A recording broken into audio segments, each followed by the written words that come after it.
Bonsoir tout le monde, ici Monsieur Cacahuète et Zou. ce soir nous sommes samedi 14 mai 2022, il est déjà 23h39. Ce soir, Zou, elle a choisi un film. C'est nul comme intro. Ce soir, donc, le film que l'on a regardé, c'est Zou qui a choisi le film et il s'agit du Pacte des loups version longue inédite avec Samuel Le Bihan, Monica Bellucci, Vincent Cassel, Jérémy Reiner, Émilie Dequesne, Marc Dacascos et d'autres acteurs.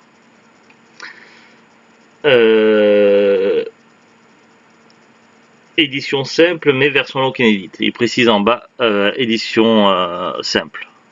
Parce qu'il existe aussi des éditions collector et autres. Alors c'est un classique du cinéma, donc un bon film d'enquête avec un petit peu d'aventure et un petit peu d'action aussi. Sur un mystère qui se passe dans le Gévaudan. Ah, il me semblait bien, il a Oui. une tête d'Hawaïen plutôt. Il est à Honolulu, là, ton fameux américain. Ah oui, bah c'est tout, parce qu'on avait un débat tout à l'heure. Mais bref. Alors, délégué par le roi, le chevalier Grégoire de Fronsac arrive en Gévaudan un soir d'automne. Gévaudan comme Gévaudan. Tu vois, t'écoutes pas depuis que je dis. Depuis tout à l'heure, je dis Gévaudan. Mais c'est Gévaudan. Délégué par le roi, le chevalier Grégoire de Fronsac arrive en Gévaudan un soir d'automne afin d'élucider le mystère de la bête. Il est accompagné de son vieil ami Mani. Rien à voir avec le Mani de la... comment ça s'appelle? De la chanson... Et, non, de la chanson Et Mani. Et Manu, tu descends, c'est Manu. Ah, c'est pas Mani. Ah, c'est Mani. Si, c'est Mani. Mali. Ouais, Le chanteur, c'est Mali. Je parle pas du chanteur, moi je parle dans la... Oui. Mais le chanteur à qui chante, c'est Mali qui s'appelle. Oui, mais je parle pas du nom du chanteur, je parle dans la chanson. Il y a une chanson qui dit Eh Mani, tu sais quand ils ont trop bu. Arrête l'alcool. Voilà. C'est Mani, c'est pas Mani. Ben, on entend Mani dans la chanson, de la façon dont dans la chanson trio. Bref, donc il accompagne son vieil ami Mani, un Indien Mohawk rencontré en Nouvelle-France durant la guerre de 7 ans. Rien ne les a préparés à ce qu'ils vont découvrir. Après Craig Freeman, Christophe Gans signe là un superbe film d'aventure plein de bruit et de fureur, nourri au cinéma du genre. Fanatique de cinéma asiatique et passionné de jeux vidéo. Il démontre enfin qu'une production française peut rivaliser avec le cinéma hollywoodien. Servi par un très beau casting, Samuel Le Bihan, Marc Dacascos, Monica Bellucci, Vincent Cassel, Émilie Dequesne et Jérémy Reiner. Il y a d'autres acteurs qu'on a reconnus dans le film. On va voir après sur Wikipédia si la fiche est vraiment complète. Mais il m'a semblé qu'il y avait aussi... alors je suis pas sûr, mais il me semble qu'il y avait Didier Bénureau. Hein, Zou, il m'a semblé. Il y a l'acteur également qui joue le commissaire dans Taxi. Ça c'est sûr, je l'ai reconnu. Et il y a d'autres acteurs connus, donc on verra tout à l'heure sur Wikipédia. Ah oui, c'est Mani. Allez mieux. Ah, tu vois, donc. Allez, Mani. Dans la chanson, c'est bien Mani, dans la chanson trio. Non, mais c'est parce qu'il dit Mani. Ouais, mais moi j'entends des Mani. Ouais, c'est dans le refrain. Dans le refrain. La chanson, c'était quoi? Trop pour hier soir, je sais plus quoi. Désolé pour hier soir, voilà. Alors, durée 145 minutes. Il y a des bonus, on les a pas regardés. Commentaire audio de Christophe Gans. Commentaire audio de Samuel Le Bihan et Vincent Cassel. Alors le film, donc moi je l'avais déjà vu une fois il y a très longtemps, donc au tout début de la PS2. Et d'ailleurs je l'avais vu sur une PS2, donc il y a très longtemps. Je m'en souvenais plus. Je me souvenais juste qu'il était un petit peu long le film. Et du coup c'était la deuxième fois que je le voyais. Toi Zouglut, tu l'avais vu plusieurs fois. Oh oui, cette version-là la première fois. Et oui, parce que toi tu avais vu la version classique, alors que là c'est la version longue avec quelques minutes en plus. Et moi c'est le deuxième film sur la bête du Gévaudan que j'ai vu. Alors j'avais vu un film que j'avais en DVD, un des premiers DVD que j'avais autrefois, que j'avais acheté à l'époque de la PS2.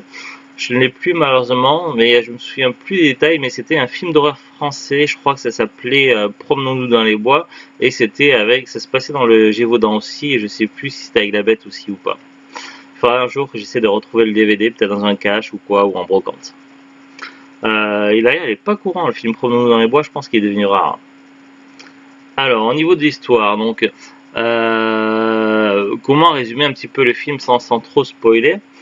Alors, on a donc la région du Gévaudan qui est attaquée par une mystérieuse bête qui peut faire penser un petit peu à un genre de loup, mais à une bête un petit peu comme un genre de loup, un loup d'un genre nouveau qui attaque des villageois et du coup il commence à y avoir beaucoup de victimes. Cette histoire, ce mythe, ça commence à faire beaucoup de bruit et du coup ça pose problème. Alors du coup donc le roi, donc je sais plus c'était quel roi qui était à cette époque-là. C'était un Louis, non? Je sais plus. Le roi de France en tout cas commence à être un petit peu inquiet. C'était quoi la période? Je sais plus. Il me semble qu'ils l'ont mentionné à un moment donné, mais Mais je crois que ça finit sur la Révolution. ouais, c'est pas ça. On approche la Révolution de toute façon au niveau de l'histoire. Donc, en premier temps, on va avoir donc un chevalier et euh, et son ami qui considère comme un frère. Donc, le chevalier de Fronsac, donc lui, donc il a plusieurs métiers. Donc, il est spécialisé dans l'étude d'animaux, mais également il s'y connaît un petit peu en herboristerie, en plantes et en différentes choses. Donc tous deux donc ils partent donc ils accompagnent un petit peu les gens qui sont sur place, à la fois les nobles et les villageois. Ils essaient un petit peu de comprendre quelle est la situation et essayer de voir quel type de bête à laquelle ils ont affaire et comment la combattre et comment faire en sorte de régler le problème. Évidemment, donc cette affaire-là prend plus de temps qu'une affaire classique et du coup le roi commence à s'impatienter puisque du coup le fait que les forces mises en place n'arrivent pas à contenir cette bête, forcément ça au niveau politique ça commence à poser des problèmes parce que on pourrait imaginer presque que le roi n'est pas capable de faire face et évidemment donc du coup à un moment donné il va falloir régler le problème assez rapidement. Du coup il va y avoir donc d'autres soldats qui vont arriver, notamment un et du coup donc ils vont se rajouter à l'effectif en place et vont devoir et vont devoir donc ils vont devoir trouver une solution rapidement, quitte à faire une fausse bête pour bâcler un petit peu les choses. Et évidemment, il faudra essayer de faire taire un petit peu tout ça, et même si l'affaire n'est pas réglée. Donc il va y avoir évidemment quelques affaires. J'essaie de ne pas trop spoiler, mais finalement donc l'affaire n'est pas réglée et bien que l'on presse le chevalier de Fronsac à partir et à clôturer le débat, forcément il va être amené à revenir sur les terres du Gévaudan et être confronté à ce qui s'y passe et à découvrir quel secret se cache là-dessus. Donc le film s'appelle Le Pacte des Loups, donc il y a bien une raison, donc je n'en dirai pas plus pour ne pas spoiler. Mais donc il est question donc d'une mystérieuse créature. Il est question également de loups, de secrets, d'un pacte, également donc de complots, de trahison, d'amour aussi, puisqu'il y a des personnages qui tombent amoureux les uns des autres. Il est question aussi également, il y a des choses assez malsaines aussi qui se passent par là-bas. Et évidemment, il y a des scènes d'action, un petit peu d'arts martiaux aussi. Et il y a des armes un petit peu originales par rapport à l'époque, comme à un moment donné, il y a un genre de dague un genre de court sabre. C'est pas vraiment sabre, mais qui peut se transformer en fouet en fait. C'est des lames qui se décomposent pour faire comme un fouet. Un petit peu comme certains types d'armes que l'on peut trouver dans le mouvement steampunk. Par exemple, on a C'est le genre d'arme qu'on peut trouver par exemple dans de la dark fantasy. Je pense par exemple à un film avec Christophe Lambert. C'était donc Beowulf avec qui était un film un petit peu moyenâgeux avec une bête aussi, avec une créature monstrueuse. Avec des armes qui étaient mi-Moyen-Âge, mi-science-fiction un petit peu étrange. Donc ça peut faire penser un petit peu. C'est peut-être peut-être ça que ça m'a fait penser à ça. Ça Donc, m'a fait penser à un autre film et je savais pas dans quoi j'avais déjà vu. oui, voilà, Beowulf avec Christophe Lambert. Donc voilà, c'est un film d'aventure avec pas mal de choses, donc on ne peut pas trop en parler pour ne pas spoiler, mais en tout cas c'est un film assez sympa. Par contre évidemment il est un petit peu long, donc n'hésitez pas à faire une petite pause, si vous sentez qu'il est un petit peu long, ce serait dommage de ne pas profiter pleinement. En tout cas voilà, ça fait partie des classiques du cinéma à voir et à revoir. Alors on va voir ensemble ce qu'on peut en dire par rapport à la fiche Wikipédia. Alors je vais essayer de ne pas spoiler des choses, donc on va voir.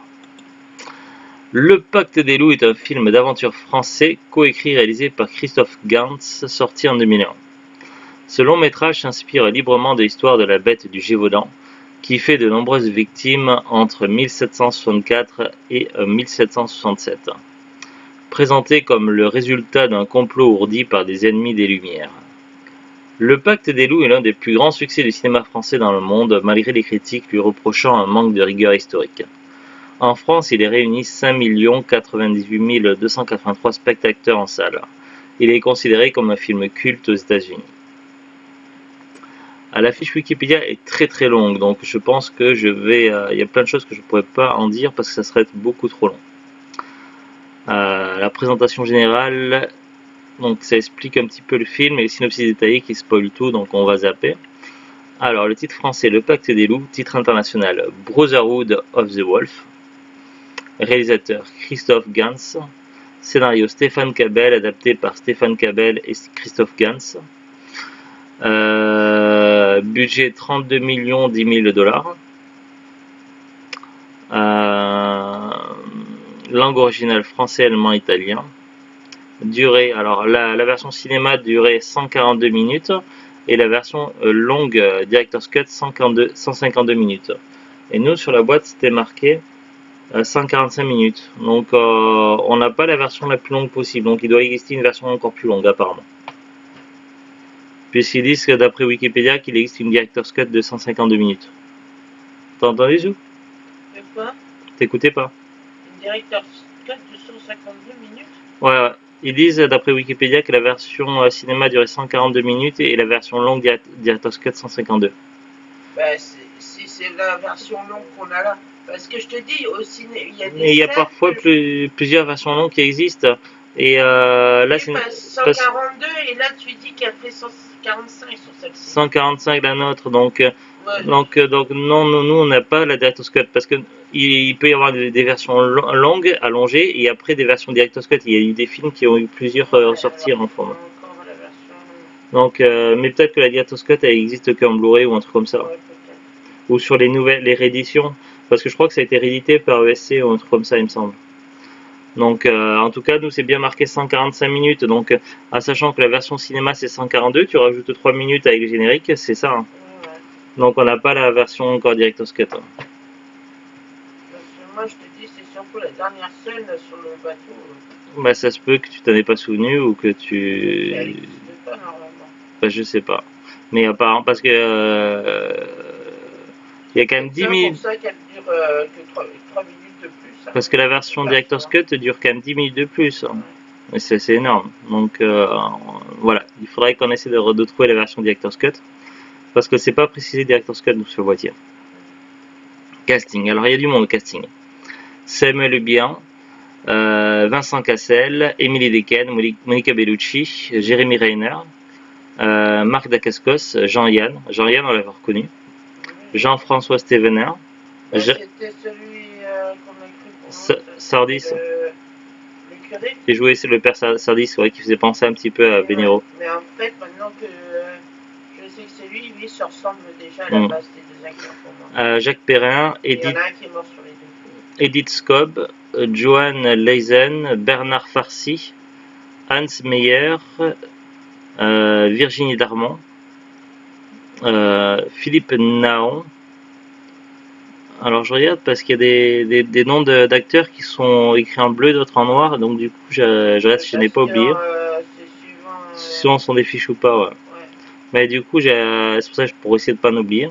Eric Pratt, Jean-Loup Wolf, Bernard Fresson, Christian Marc, Karine Christrom, Vincent Cespedes, Jean-Paul Faré, Pierre Alavie, Michel Puterflamme, Nicolas Vode, Max Delors, Christian Adam, Jean-Pierre Jackson, Niki Naudet, Daniel Erwin, Gaël Cohen, Virginie Arnaud, Charles Maquignan, Francky Pain, Isabelle Nouvelle, Alban Fioretti, Charis Plasteg, Delphine Vernet, Juliette Lambollet, Gaspard Huliel, Pierre Castagne, Stéphane Pioffet, Éric Lafitte, Éric Delcourt.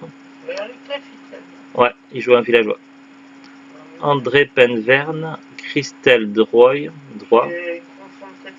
Andrés Fuentes, Nadine Marcovici, Jean-Claude Braquet, David Boguino, Emmanuel Bouze, François Hadji Lazaro et Pascal. Ah, j'avais raison. Le geôlier. Il jouait Machemort. Oui, le geôlier. D'accord, oui, mais je connais pas l'acteur. Et Pascal Laugier. Donc beaucoup d'acteurs. Non, mais c'est pas parce que je croyais que c'était un. Comment il s'écrit Lafitte? Je sais pas, je vois pas écrit Lafitte ici. T'as dit avec Lafitte. Bah je sais plus, c'est où. Ah, L-A-2-F-I-2-T-E. Ouais. C'est un acteur que je connaissais, mais non. Je sais pas, il a pas de fiche Wikipédia. Ouais, alors, il y a un acteur qui s'appelle Lafitte et j'ai cru que c'était. Il y a plusieurs acteurs qui s'appellent Lafitte. Alors, production, donc il y a un long paragraphe pour la jeunesse et développement, un petit paragraphe pour la distribution et tournage, ça parle du tournage également, des lieux de tournage. Ça a été tourné en Dordogne, en Gironde, en Seine-et-Marne, en Yvelines, en Val-de-Marne, en Gers. C'est Laurent Lafitte que je connais. Oui, en Haute-Pyrénées, dans l'Oise également. Critique. En regard du box-office, Le Pacte des loups a reçu des critiques positives. Il obtient 72% d'avis positifs sur Rotten Tomatoes, sur la base de 119 commentaires collectés. Le Pacte des loups mélange ces genres avec peu de logique, mais le résultat final est extrêmement divertissant. Sur Metacritic, il obtient une note moyenne de 57 sur 100 sur la base de 33 commentaires collectés, ce qui lui permet d'obtenir le label critique mitigé aux moyennes. Et il est évalué à une moyenne de 3,5 sur 5. Sur le site Allociné, à partir de l'interprétation de 24 critiques de presse.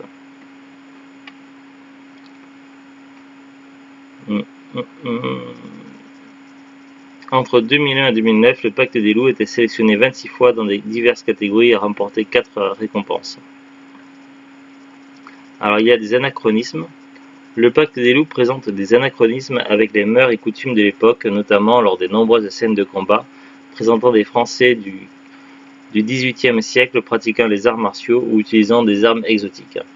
Et il s'agit d'un des premiers, si ce n'est le premier film après Matrix à faire usage du bullet time, cette technique cinématographique consistant à tourner en vitesse élevée et à projeter à vitesse normale, donnant une forte impression de ralenti. Comme Matrix se passe dans le futur, le Pacte des loups dans le passé, et que la diffusion des deux films est chronologiquement très proche, la suspension d'incrédulité joue à plein. Les personnages, dates et environnements ne correspondent pas à la réalité historique, comme la famille de Morangias, vaguement basée sur les molettes de Morangias, domiciliés au château de Saint-Alban, ou encore le marquis Thomas qui s'appelait en réalité Jean-Joseph d'Apchier.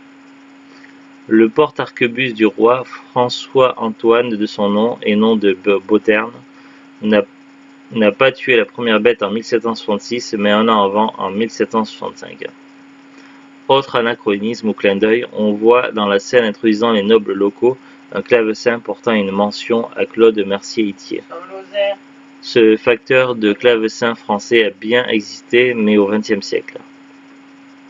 Alors il y a des anecdotes. L'auteur de bande dessinée français Mathieu Laufrey a illustré les carnets de voyage du personnage de Fronsac, Il a également été la doublure main à l'écran dans les scènes où Samuel Le Bihan est censé dessiner, ce qui constitue un faux raccord, car Mathieu Laufrey est gaucher alors que Fronsac est défini comme droitier. Selon Christophe Gans, la fin du Pacte des loups est un faux happy end.